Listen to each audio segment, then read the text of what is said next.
Hello, everyone. This program was brought to you by National Speaker and Sound, Colorado's leading provider of pro audio music equipment. Right across the street from Herman's Hideaway at 1559 South Broadway. National Speaker, where the pros shop. World Viral.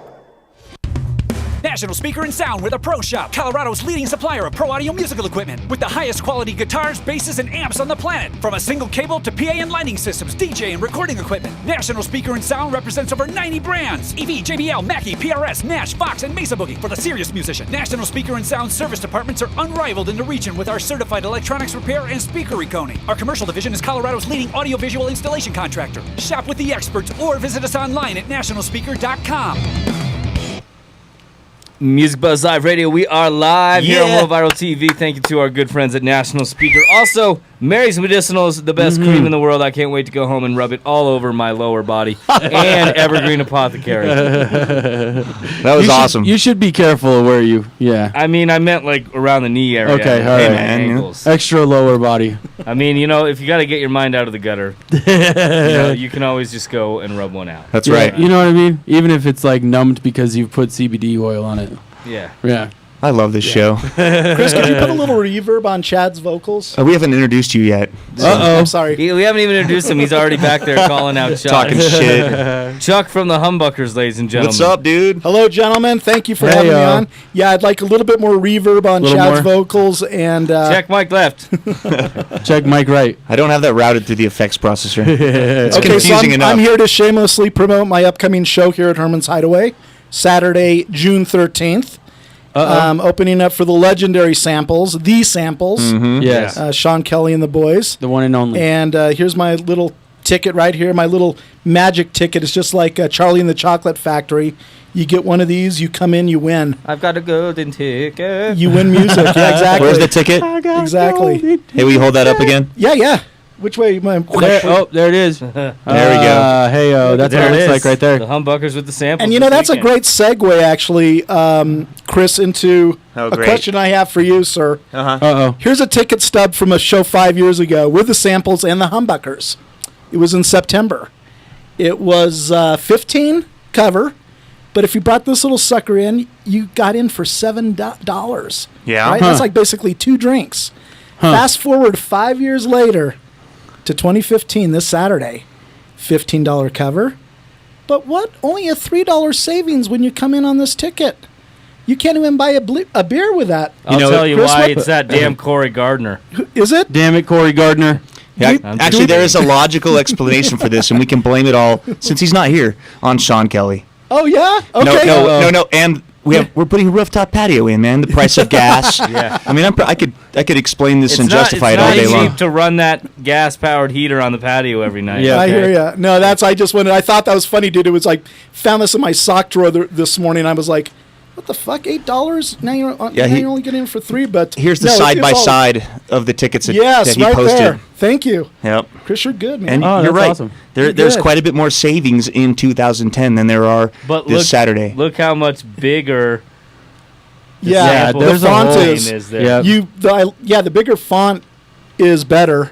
I mean, bigger is better, especially with fonts. Yeah. That was a big show. Look at that. Dude, what can you tell me about the 2 other bands, Tomahawk Fox and Lola Rising? Tomahawk Fox just won Best of the West. Best of the West. Right on. And Lola Rising was in the finals of Best of the West, and they're amazing also. So these guys both bands are players. They were very awesome. 2 hot bands. Both of them were very kick-ass. That's awesome, man. For sure. Had a great following, too. It was pretty amazing to see. I can't wait, man. It was a legendary night, man, so we're expecting no less than that. We've been pushing it super hard. It's going to be epic, man. Yep. I've got a lot of tickets out there, Chris. I kind of...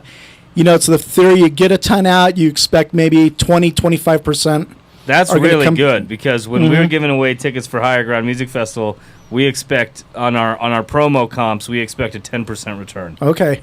Yeah, wow. I think we're looking at 20 to 25%. So that's good. By those numbers, Chris, don't quote me on this, brother, but I'm thinking at least 125. Cool. Wow. Yeah, well, you guys have done it before, man. You guys have been playing here at Herman's for a long time, and this isn't your first time on Music Buzz either. No, it's not our first time around the block by any means. Yeah. We always love it when you come by Music Buzz Live Radio, man. He's always got crazy shit going Well, on. I want you to ask me about look my at that scarf, dude. my That's what I was scarf. gonna say, I was man. going to say, when you came in here, I was telling Chad you look like Little Red Riding Hood. Well, Because exactly. you had this thing up on your Well, head. you know, you've got to be, you know, when you're a rock star like me, you got to be able to accessorize, right? Yeah. So, you know, and this scarf gives me several looks. Okay, this was the look I was rocking. That's the riding when head you- look. Right? Exactly, There you go. when you're talking to Fist Fight, That's which when is you a don't show I want the want to hair see, to by get the way. messed up with. Dude, Exactly. You know, yeah. But I actually, this scarf is special to me because back in 1982, I'm going to take you guys back in time here. Back in the day. when I was just a little punk, literally a high school punk.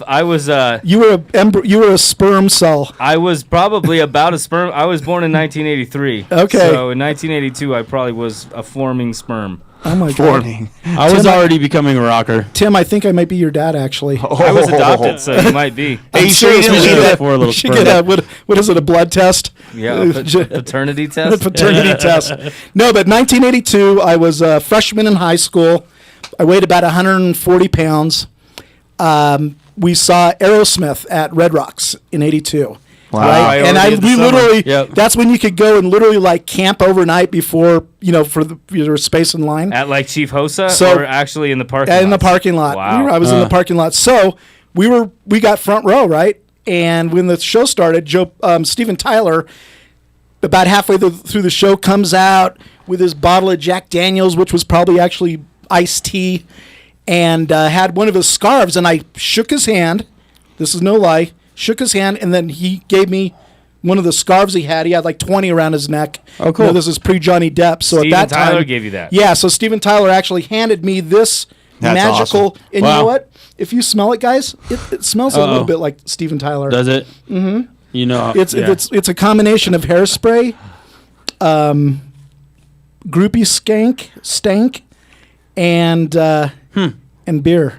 That's Wow, that's- While we're on the Smells subject lovely. of I wonder if they shared this scarf. Sorry. Yeah. Steven Tyler here, I just want to point out that I think that the greatest, the most ironic song in the history of rock music is "Dude Looks Like a Lady," right? Sang Yes. by him. Is that not the greatest That irony is, in the yes. history of rock and roll? It's the right definition there? of irony. I You're just right. was reading the new Rolling Stone today, and he's in there, and he looks straight up like a chick. He looks like an old grandma, like kind of a hip old grandma. A hip one, Yeah, yeah, like you know, a for coked sure. out old, but an grandma. old grandma nonetheless. No, I read. His daughter is hot though. You guys, if you need something to read Joe Perry's autobiography called oh God, what the hell is it? Heart Rocks, or it's one of the Aerosmith songs. But he talks about Steven Tyler, aka Steven Tallarico. You know, before he changed his name, he was Steven Tallarico. But long story short, he was a real dick and still is. Huh. And it's all about, for him, it's all about not so much the money, but just the fame of being Steven Tyler. And he fucked those guys over numerous times throughout the course of their tenure as a band. But, Right. you know, so it's just something about those vocalists that I've never trusted. For sure. You know, Interesting. I always liked Aerosmith because they have a really cool roller coaster ride with them in them at Disney World. That's right, they do. They do. I was It's had like to think rocking back there something for or a other. second. I haven't been to Disney World since 2001. So That's the coolest thing about Aerosmith, I think, is because it the like ride. gets you going, dude. Right You're on. like, vroom, it's like 120, 0 to 120. Yeah. real quick. Exactly. No, It's they're pretty awesome. you know, they're one of my favorite. You know, some people call them the greatest American band of all time. You know, they're definitely in my top 5 of Right. that ranking. I mean, Sweet Emotion is just such a great song. Yeah, It that's totally is. Classic, man. Classic. Well, And you know you know the story behind Walk This Way, right? It's from the Young Frankenstein movie when Igor was walking with that little cane, and he was like picking up Dr. Frankenstein, and he was like, "Walk this way." No, this way. And he was like doing a little hunchback walk. this way. And yeah, so I guess the guys in Aerosmith saw that movie, came back and said this was, hilarious, and that's how they came up with that. the All name kinds that of song. fun facts. Wow. I'm a Chuck dude, is like it. He's Chuck like, is full of it. I've And got- he's like Google. He's so full of them that he brought a turntable with a bunch of records. He totally to the did. show I tonight, brought which is a I brought first. my own table. Three, It's only one, three it's not years two. of Music Buzz Live Radio. I've never seen I anyone brought show up brought with some a classic turntable. albums. Get this one, man. This is a classic Shaft. Shaft. So what I was thinking Isaac we could Hayes. do, guys, maybe for the next segment when the ladies get here, is ask them basically which song would you like to make love to, and we can give them a little sampling. This is one of my favorites, Cornelius and Sister Rose. This is the song that they use in the first Anchorman movie. Treat Her Like a Lady. Yep. And of course, you have to have the classic Zeppelin. Zeppelin 3. But the thing about albums, guys, is when I was collecting them in my teens and through college, they served a function in addition to just providing great music, and that function was to clean your pot. Okay. Exactly. And you guys, are you old enough, Chad, to remember when pot had stems and seeds? It had stems and seeds when I was in high school. Okay. I mean, when I was in high school, there was swag and then there was chronic, Yeah, exactly. If you're buying swag when you're 16, it was like Mexican ditchweed. Yeah. Swag that comes with the corner on it, and it takes you 20 minutes to get the heavy grenades and all the bark out. So literally, you'd grab your bag and you'd spread it on your album. You would. And then you'd pick the seeds and pick the stems, and you'd have a mound of pot that would start like that big, and by the time you were done, you'd have a little bit of marijuana, and everything else was stems and seeds. And you could tilt it up and use a card, and the seeds would come out a little easier. Exactly. Yeah. So I've cleaned many. One of my favorite cleaning albums was Neil Young, of course, who's an old hippie. He's been known to be. Exactly, and this is the album that has. Not Cortez the Killer. Oh, Cowgirl in the Sand, which is like that 10-minute jam. Yeah. I've always wanted to do that live on the stage, but I don't want to drive people out of the bar, which was probably what would happen. Yeah. Neil Young is releasing that Anti-Monsanto album this summer, which is pretty awesome. That's pretty cool. It is cool. I mean, he's like the one old hippie that's still... He's legit. I read his biography that he wrote that came out a couple years ago. It was just one of the books they send to Music Buzz, and I read it, and it was awesome. No, he's true to his values. Right. I mean, shit, they're selling Sex Pistol fucking American... Credit cards, I credit saw cards that. now. Yeah. That's the stupidest thing ever. It's pathetic, but Neil's still true. Like, you want to know how you tell somebody's not a punk rocker? If they have a fucking Sex Pistols credit card. Yeah. Exactly. That doesn't work. Pathetic. Come on. Come on. So what's your thoughts, Chuck, on the word album, because obviously that's what a lot of people associate albums with is LPs and records from back in the day. But these days, and I use it in my writing all the time, I use the word album. Yeah. But it's a lot of these albums that's aren't a even great question. I mean, an album, it doesn't mean obviously an album was this. This was an album. It had artwork. It had liner notes. Sometimes they had really cool, this one doesn't, but, they would promote the other artists on whatever label it was.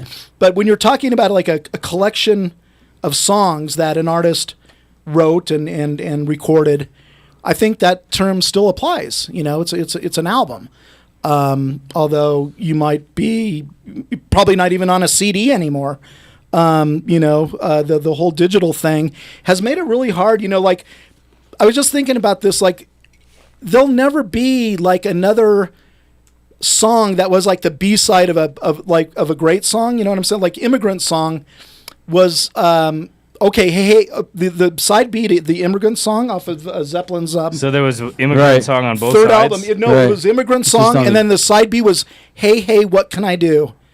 Street corner girl. I think some people call it. Great song. You can't find it unless you have that 45. But that was the beauty about albums is like you'd have these like little undiscovered gems like on the B side, right? And there's no more B sides, it's just hit, like they're just pushing like what's popular.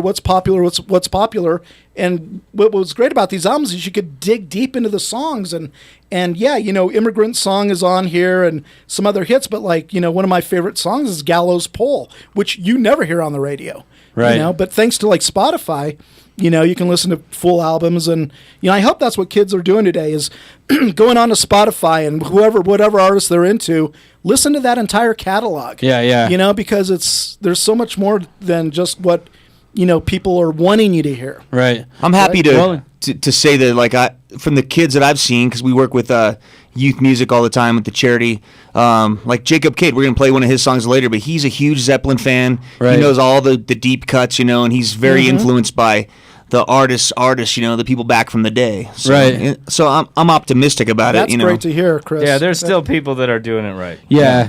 There is, but there is always that fear, like he's saying, even just having one song by one band going You know, you never do get it. I was just talking about this the other day. You never get the chance to hear a whole album by one artist anymore anyway. Exactly. Usually you're just catching one song or two songs and it's just shuffle. You know, there's some new artists I know that are coming out that have stuff on vinyl.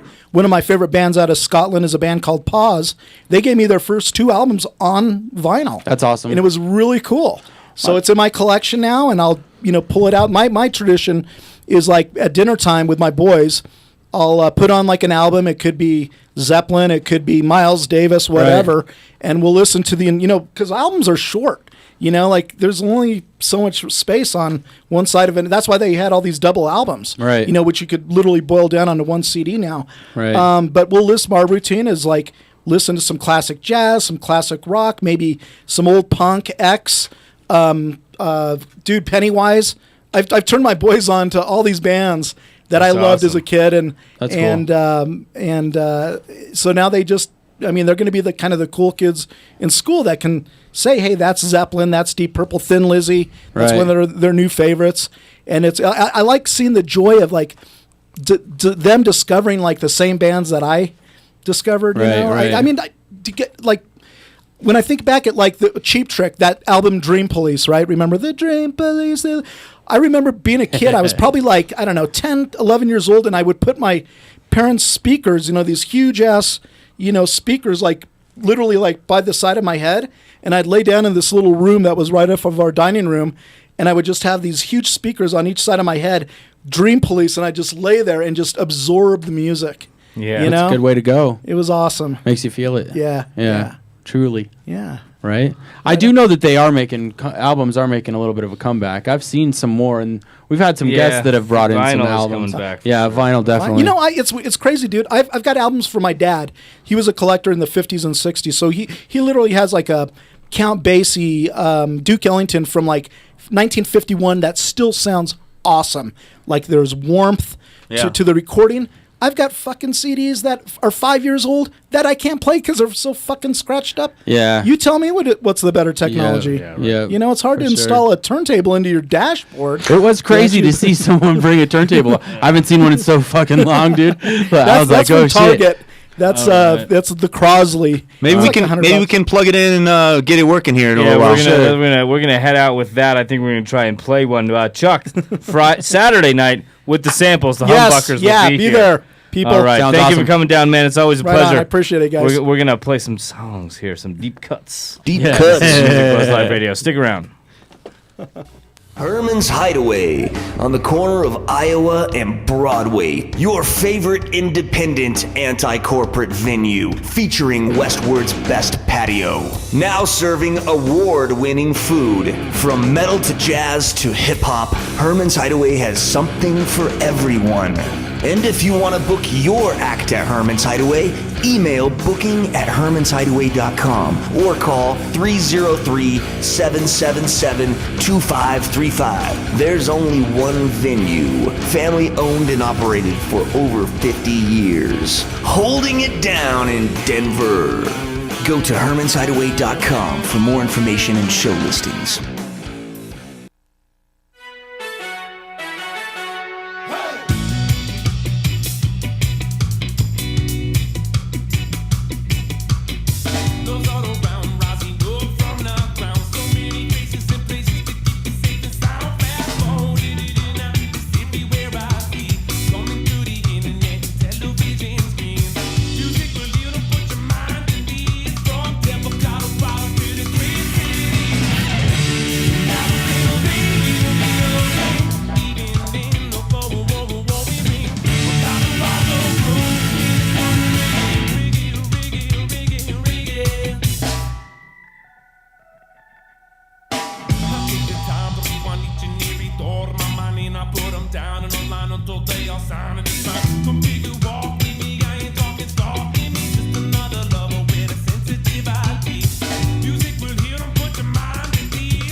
We rep Stepping fit 280 and coral thieves. Come ready, we rockin' steady with dreadies, and we never gonna stop. We cruising through borders just like some buffalo soldiers. We go and keep the rocks out and out from the bottom to the top. Our hearts sleeping here up in a 303. And the minds living it up positive and free. Legal states never summer for our sanity. Colorado